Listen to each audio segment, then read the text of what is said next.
Bonjour et bienvenue sur cette nouvelle chaîne où je vais vous narrer quelques nouvelles érotiques. Alors, prenez vos écouteurs afin de vous plonger dans l'histoire. Relaxez-vous et savourez. La moutarde en cuir. Étant presque arrivé chez mes amis, je rentre dans une petite rue. La pluie tombe de plus en plus. Je vois une place libre pour ma voiture et regarde derrière moi. Personne. J'entame donc la marche arrière. Une moto me dépasse sur la gauche dans un bruit si assourdissant que j'arrête tout. En essayant de comprendre ce qu'il s'est passé, je m'aperçois que mon rétroviseur pend avec quelques fils. Je ne prends pas la peine de finir de me garer et sors en trombe dans l'intention de dire quelques mots au conducteur. Une silhouette fine, portant un casque, s'approche de moi. De petits bras enlèvent le casque. Et là, je comprends qu'il s'agit d'une conductrice. Elle est sublime. Sa beauté me calme tout de suite. Brune, un peu dark, avec son pantalon et sa veste en cuir. Deux yeux marrons, clairs et des lèvres pulpeuses. Elle n'avait pas plus de 25 ans. Pardonnez-moi, monsieur, je suis allé trop vite. J'ai mal calculé le timing. Je suis vraiment désolé, monsieur. Elle avait une voix un peu douce et très suave. C'est pas grave, mademoiselle. L'important est que personne ne soit blessé, lui dis-je avec un petit accent. Elle semble être très surprise de ma réaction. Oui, c'est vrai, vous avez raison, mais je vous ai quand même cassé votre rétro. Ne vous inquiétez pas, ça se répare. On a juste à remplir un constat. Laissez-moi alors au moins vous offrir un café. J'habite juste là, dans cet immeuble. On le remplira chez moi, au chaud. Il pleut trop là, dit-elle en se couvrant la tête avec son casque. D'accord, je stationne correctement, je finis de me garer et j'envoie un message et je vous rejoins à la porte de l'immeuble. La jeune femme acquiesce, enfourche sa moto, disparaît dans un parking et revient quelques minutes plus tard. La pluie continue de tomber brutalement. Je me réfugie sous le petit porche près de la porte et l'attends. J'envoie un message à mes amis pour les prévenir de mon retard. Elle revient en courant, sa veste en cuir au-dessus de sa tête. Elle est vêtue d'un petit haut blanc mettant en valeur son petit corps fort sympathique. Elle arrive à ma hauteur et me sourit. Je m'appelle Lina, on va se tutoyer, c'est mieux. Elle n'attend pas ma réponse et pointe le badge sur le récepteur. Un bruit sourd retentit, débloquant la porte. Et moi, Adriano, dis-je tout timidement. Et nous nous dirigeons vers l'ascenseur déjà ouvert. Elle appuie sur l'étage souhaité, les formes se referment.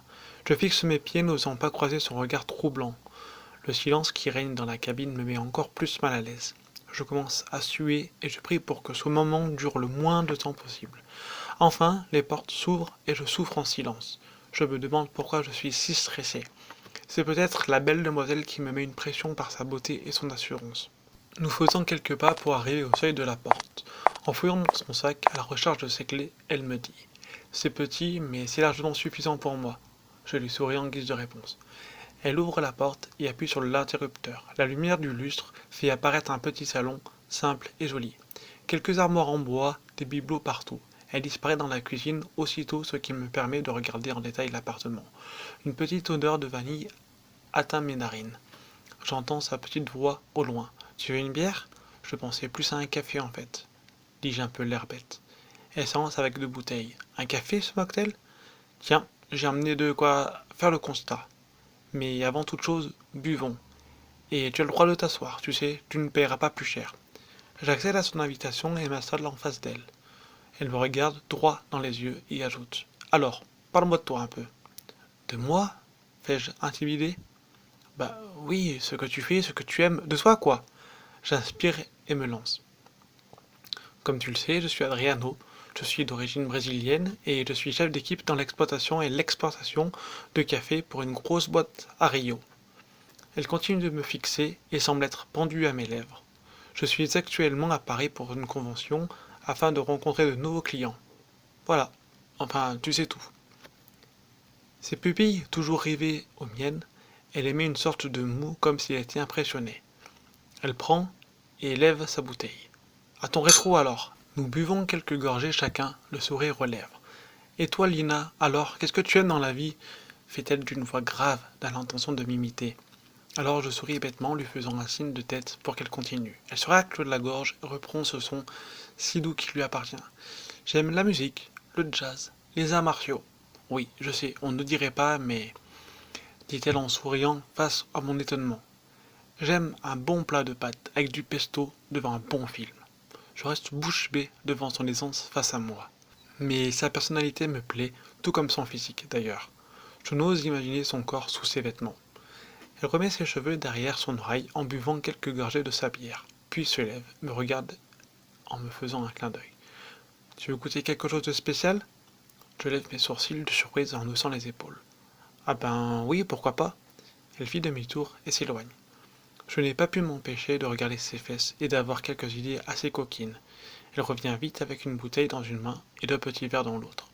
C'est de la très bonne vodka, me dit-elle, mais attention, elle est très forte. Elle nous sert, montant un et trinquant à nouveau. Le bruit des verres retentit, je lève le mien et le bois cul sec. Je tout saute, comme si c'était la première fois de ma vie que je buvais de l'alcool.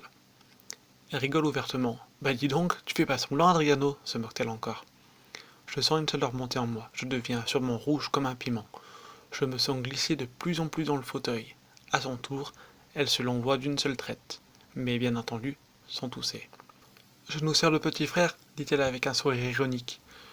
Je me dis que c'est pas une bonne idée, mais je n'ai même pas le temps de refuser qu'elle s'est déjà exécutée. Elle boit le sien d'un seul coup et me sourit. À ton tour. Je respire à plein poumon et avale ce breuvage brûlant. Et si on se mettait un peu de musique, me dit-elle, je vais te faire écouter ma musique préférée. Lynn appuie sur la télécommande à plusieurs reprises, jusqu'à ce que l'on entende le son d'un violon de loin venir en crescendo. Elle se lève, prend cette fois sa bière et se laisse bercer par la musique.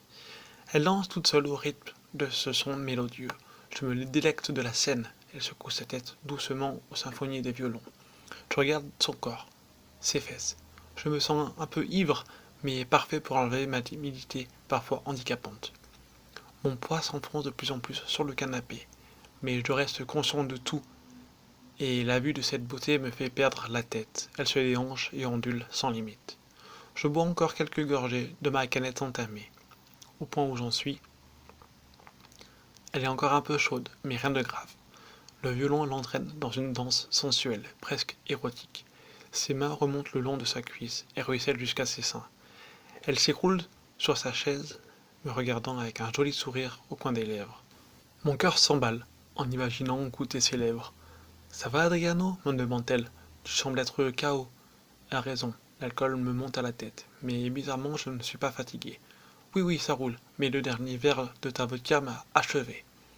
Allonge-toi, je vais m'occuper de toi, je vais te servir un verre d'eau. Elle m'en ramène un, j'en bois aussitôt quelques lampées. La belle brune se rapproche de moi et s'assoit à mes pieds. Elle prend mes jambes et les pose sur ses genoux.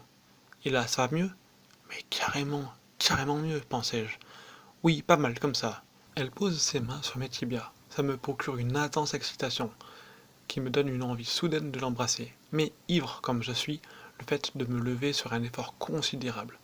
Alors, je reste couché, regardant son joli visage.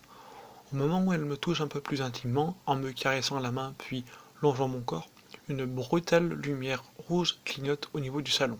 Merde! Hurla Lina en valdagrant mes jambes, me faisant presque tomber. Je dois partir, j'ai une mission. Attends, comment ça une mission? Mais tu travailles dans quoi? En mettant sa veste, elle s'approche et répond. Je travaille pour le gouvernement. Tu peux rester là cette nuit. Fais comme chez toi, je reviens dans quelques heures. Elle m'embrasse sur les lèvres, ce qui me surprend agréablement, enfile son casque et claque la porte. Je bâille comme si ce baiser m'avait crevé. Je m'étire et bois le reste de mon eau. Quelques minutes plus tard, j'entends par la fenêtre la moto vrombir. Je vide le fond des bouteilles dans l'évier. Puis, je me dis qu'une douche serait la bienvenue en espérant qu'elle arrête mon mal de tête. Je me déshabille vite, sans me soucier de mes vêtements que je laisse au sol et saute dans la douche et fais couler l'eau. Éreinté, je me dirige vers la chambre nue et m'écroule sur les draps.